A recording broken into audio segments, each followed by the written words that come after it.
আরে ভাই কিসে আমার পা ভেঙে গেছে। আমার মেয়েটার পা ভেঙে গেছে অনিমা স্কুলে কেমনে যাবো এখন? স্কুলে তোর আজকে স্কুলে যাওয়ার দরকার নেই না না, স্কুলে না গেলে স্যার অনেক মারবে। মারে পাঠাই না, পা ভেঙে গেছে, মা আমার সাথে যাই কি করবে? পাঠাতে ব্যবস্থা তাড়াতাড়ি করো। তুই বাইক করতে পারবি হ্যাঁ পারবো তো, হ্যাঁ পারবো। বাতি যা তুমি আমার মেয়েদের একটু স্কুলে দিয়ে আসো হ্যাঁ আরে ঠিক মতো চলাফেরা করো তাড়াতাড়ি করো, তো দেরি হয়ে যেতেছে। থামান থামান থামান থামান না, এখানে থামান। কি ব্যাপার? আমি আপনাকে এত ভাবে ইশারা দিলাম, আপনি আমাকে চিনেও না চিনার ভান করলেন কেন?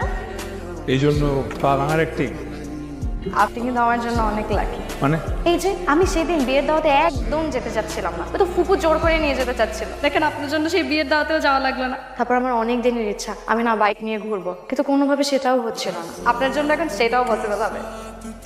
শোনেন, আজকে আমরা সারা